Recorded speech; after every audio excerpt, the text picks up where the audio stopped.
War in Ukraine has failed to give Russia the quick victory it wanted, and there are signs of growing discontent among the political and security elite back in Moscow. A small band of investigative journalists has managed to pierce the veil of secrecy around those officials.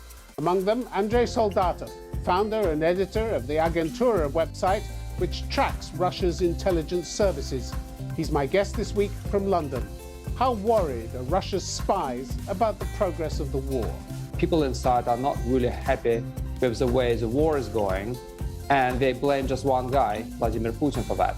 So who is most likely to turn against Putin and why? How long can he blame others for the setbacks to the invasion he ordered? Is anyone waiting in the wings to take over if he stumbles? And what are the chances of that? Can Putin in the long term survive this, do you think? I don't think so. All that and more on Conflict Zone. Thank you for having me.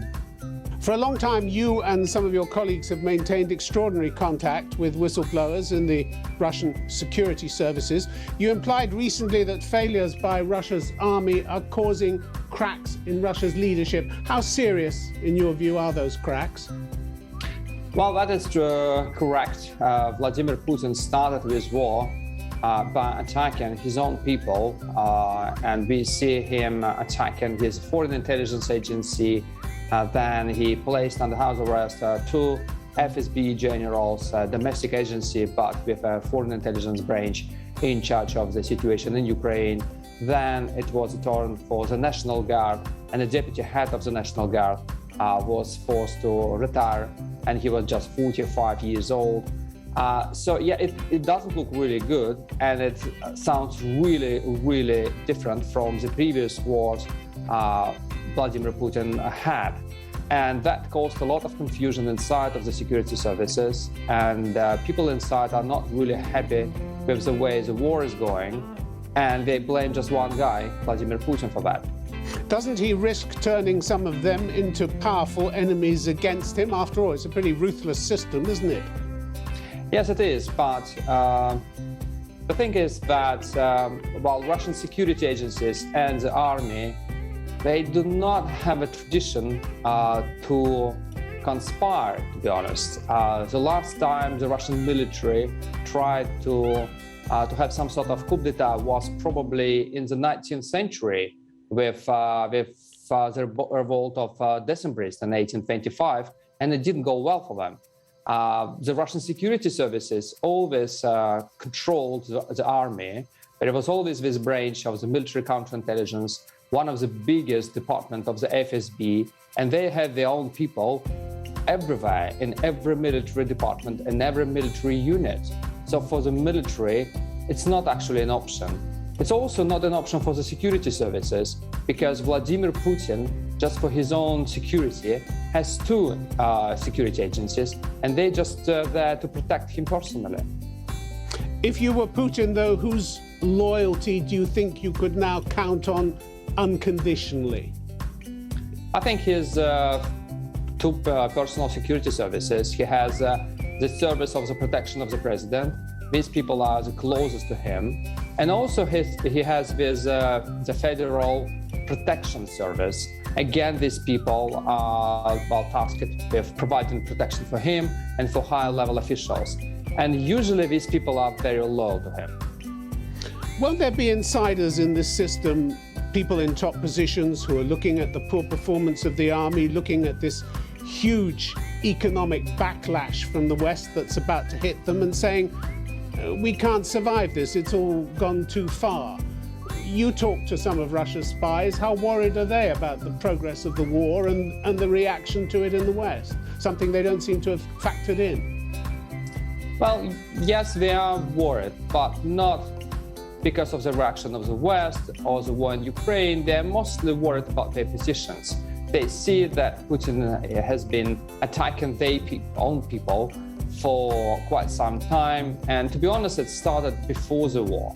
We've been living in this climate of selective repressions for probably 7 years now. And that is why we have governors and ministers in jail. And also we have FSB people in jail. So people inside, they are mostly worried about their careers. But of course, we understand now that probably the war is not going really well. And mostly they're thinking about themselves. We don't only have a tradition of really good conspiracies, but also it's a problem of the lack of political opposition. Well, it's very different from what we had like 20 years ago. 20 years ago in Russia, we still had some political parties, political groups.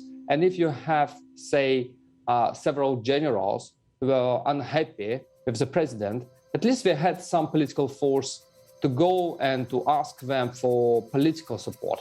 We do not have this thing now. The political opposition is either in jail or in exile.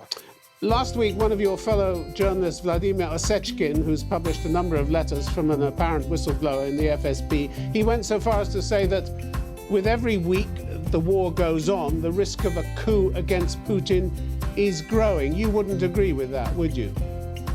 Well, first of all, Vladimir Osechkin, he's not my colleague, he's not a journalist, he is a human rights activist. And he's a very good human rights activist, he has his own sources.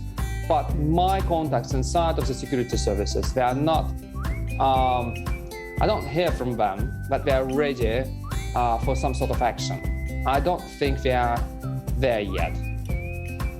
When you say ready in what way? Psychologically ready, or ready in terms of organizational movements? What is that readiness? It's really difficult for them psychologically and organizationally. Psychologically, because now we have in the Russian security services people who grew up and made their careers under one president and probably under one director of the FSB, because the guy who is now in charge, he has been around since 2007.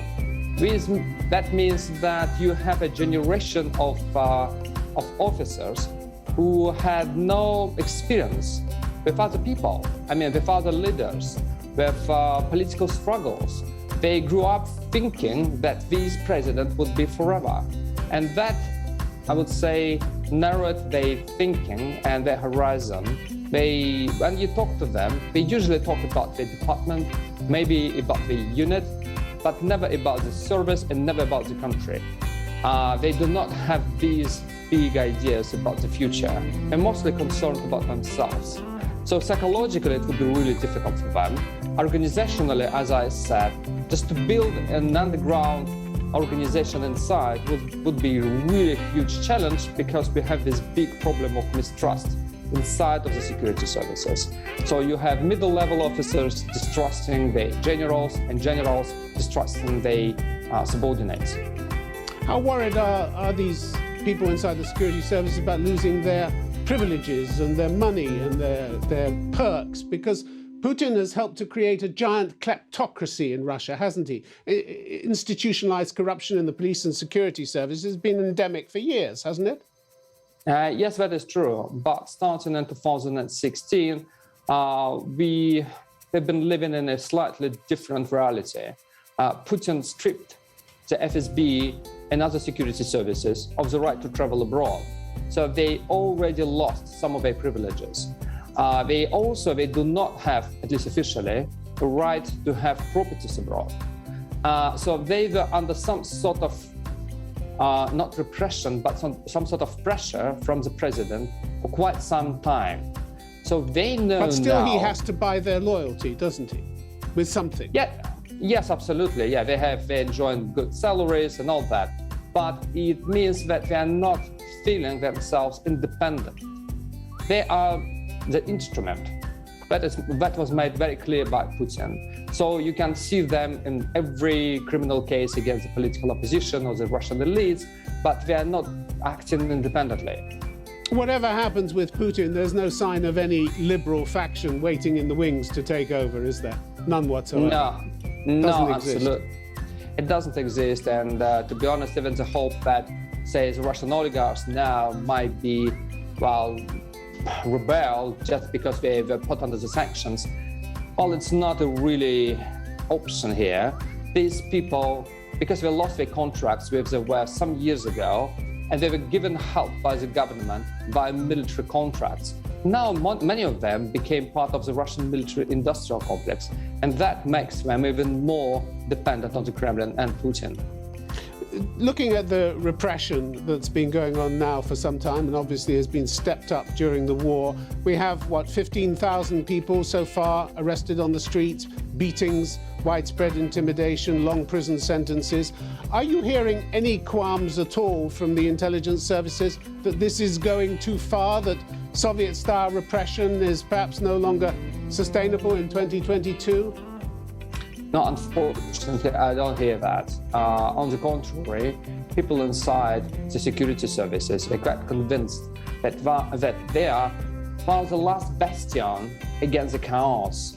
They have this big idea that all the bad things in Russia happened because of the revolutions.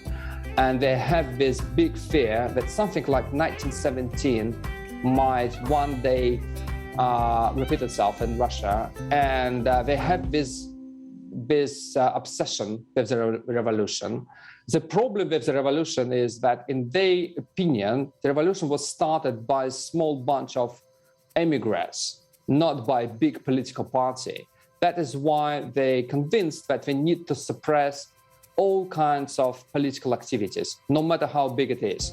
Because so they're fully behind the crackdown, the new crackdown on Alexei Navalny, the opposition politician, for instance, and the extra 9 years that he's been given in jail. Are there likely to be more show trials like his on the way? Well, I expect more show trials, but not against the political opposition, because it's already non-existent in the country. But you can expect some big criminal investigations against the Russian elites, because Putin these days is mostly concerned with the loyalty of the Russian bureaucracy. And so you can expect some more governors or more ministers sent to jail. And that is why the security services are so concerned, because when they see that they are now under attack. Let's talk for a moment about Putin's rhetoric. He's spoken of traitors and scum in society and the need for self-purification. Is he trying to divert blame from himself and onto those who haven't supported his war? Well, he tries to rely on this feeling shared by many in the country that Russia is a besieged fortress and has been always under some sort of attack from the West, and the biggest help for the West in this case are provided by liberals in the country. So actually what is Putin's doing right now is encouraging people to leave the country. Remember his famous line that the Russian people will split these traitors out of a mouth just like a flea, I think. That was his expression. So actually he's encouraging people to leave, and we see that already more than 70,000 IT specialists left the country, not to mention intelligentsia, journalists and activists. This pushing out of people who don't support the war, how does that messaging go down with the public at large? The majority are still backing the war, aren't they? Unfortunately, yes. And they think that actually it's maybe good for the country, some sort of cleansing of the country, because these liberals, they enjoy it, they, good way of life and all of that. And now it's time to protect our country. So we have this deep feeling of a besieged fortress, and Putin knows how to play with it. What about when the public finds out the scale of the casualties, which haven't yet been revealed to them, just as they found out when the Soviets were in Afghanistan? Soldiers' mothers have shown themselves in the past to be a pretty formidable voice in Russian society, haven't they? First of all, this kind of activities of the organization you mentioned, as mother soldiers, is suppressed by the authorities. So it's not actually safe for the mothers to call this organization and to ask for help. The other problem is that Putin actually, he understood something about the war in Chechnya that, for instance, it's better not to have soldiers drafted in big cities sent to the war. That is why you see all these people now taken prisoners in Ukraine, and they are mostly from Siberia, from distant regions in central Russia, like Mordovia, and you're saying people won't care about them? Well, if you have some people killed and you have their relatives in a small town in Mordovia, so of course, well, that would be a problem only for this small community, not for cities like Moscow or St. Petersburg. But they were sensitive enough about the casualties that when Komsomolskaya Pravda, the newspaper, printed some figures briefly on March the 22nd and then erased them, figures which suggested the army had lost nearly 10,000 men with more than 16,000 injured. They were very worried about that, weren't they? So they're doing their best to cover up the casualties, aren't they?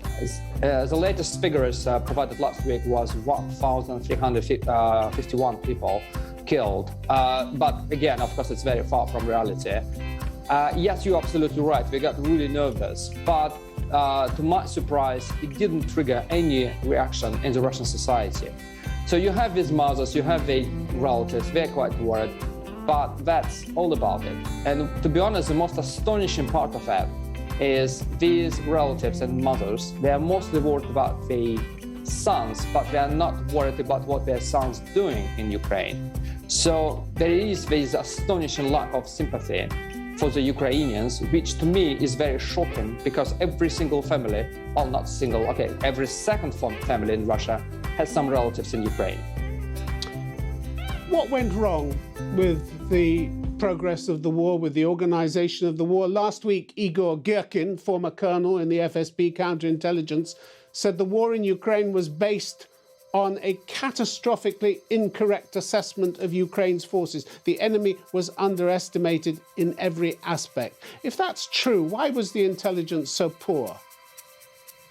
Well, because it was not only about bad intelligence, it was also about the consumer of this intelligence. Everybody knows, including people inside of the FSB, that Putin always has had strong opinions about Ukraine and about the functionality or dysfunctionality of the Ukrainian state. And we know that he's writing articles, he has his strong opinions. So you're saying he wasn't going to listen to any contrary intelligence? Is that what you're saying? Absolutely, and it's not about that the Russian intelligence tried to tell him that, look, you would be greeted with flowers. It's about a very cynical approach and assumption that the Ukrainian state and Ukrainian people would just give up. The state would collapse immediately, and we just need to impose our will, and that's it. What happened to the huge investments Russia is supposed to have made in its armed forces in recent years? We now hear from Western intelligence their claims that the huge numbers of Russian missiles simply don't work, don't fly straight, don't explode on impact. What happened? Was the money all siphoned off in corrupt deals by people connected to the military? Well, I think that, yes, the performance of the Russian army is not very impressive, but I would blame not only the army, but also political leadership. This war was very different from all the previous Putin's wars in many respects, including the way it's actually led. I mean, the chain of command, even now, is still unclear. In all the previous Putin's wars, you have this thing, it's called the joint group of forces. And usually you have a commander and you know his name. His name was public. I mean, you always knew the name of a general who was ultimately in charge of a situation on the battlefield. Well, we've seen 7 generals killed on the battlefield, haven't we? That's pretty unusual, isn't it, to have generals actually there? Absolutely, and I think the problem is that we do not have this chain of command right now. So we do not know who's in charge, and that is why you have all these problems with communications, with coordination, and that is why the generals, they think that we need to go to the front line to see by themselves and they get killed. So it's not really good in terms of how the whole thing is organized. But political element, I think, still plays a huge role in that. For instance, we do not understand, militarily speaking, why we have the National Guard troops sent into Ukraine. These people are trained to deal with protesters on the streets, not to be engaged in tank battles. And now, well, and actually for a month, we see columns of these people sent into Ukraine, get ambushed, killed and burned, and nevertheless, the Russian government is still doing this. Mr. Soldatov, what should we read into the strange appearance of the Defense Minister Sergey Shoigu after a long absence from public view, was slurring in his words in a way we haven't heard before, and the rumors reported by the Ukrainians have been that he's had heart problems. Is he damaged goods now in Putin's arms? Well, I heard from my sources that Putin was quite unhappy with Sergey Shoigu. But what we need to remember that Sergey Shoigu is extremely smart and he's very shrewd political operator. He's been around for 30 years, much longer than Putin himself, and he knows how to play with Putin. So he could have some problems with his heart, but also he could play for a time. The problem Putin is facing now is that there is no real replacement for Sergey Shoigu. We used to have a collection of popular generals who became popular because of the Second Chechen War and the war in Georgia and Syria. What Shoigu did, he got rid of them, most of them. So if you need to find a good replacement for Shoigu right now, it would be a huge challenge. And maybe Shoigu just wanted to make sure that Putin understands that. Reports in the last few days have said Russia is going to concentrate its military efforts on the Donbass region. One should say there's so far no sign its other operations are ending. But is this Moscow trying to recalibrate its war aims to something it can achieve after having failed to achieve its initial aims? Andrei Kortunov, who heads the Russian International Affairs Council, says the country's leadership can't lose. No matter what, they will need to end this whole story with some kind of victory. What if they can't? Well, yes, it looks like they're trying to provide some explanations to the public. And we saw that last week with the Russian military going public and talking to some pro-Kremlin media, trying to explain what went wrong, or maybe trying to say that everything is still according to plan. And now they say, yes, it was all about Donbass, not about Kiev, and we are not gonna storm all these cities. It's all about encircling these cities and then about some cleansing. So they're changing rhetoric, obviously. But this suggests panic and disorganization, doesn't it? Confusion. Well, not a panic, but confusion. That's for clear. But to be honest, I do not quite understand how Putin can get out of this without claiming some sort of victory. He needs that. He needs to provide some victory to the Russians and to the world, because it's all about his standing. And but to be honest, I don't quite see what it might be, because even if, say, he has some sort of agreement with Zelensky, the sanctions are still there, the economy is ruined, and for what? I don't quite get it. People are talking about a Korean-style partition. Is that a possibility, that he might accept that?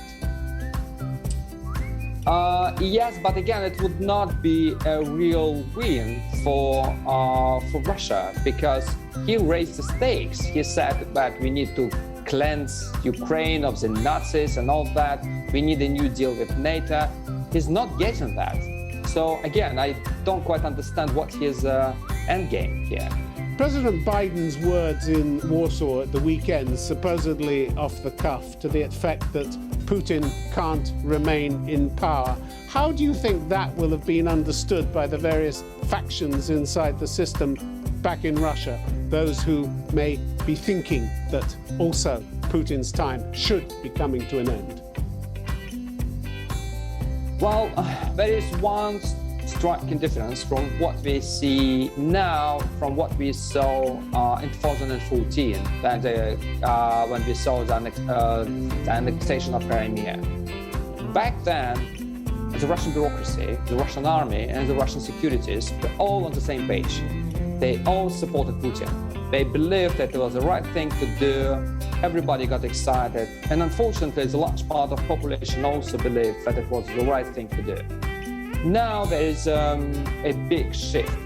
So people might still believe that something should be done with Ukraine, but they think that the way it was done was not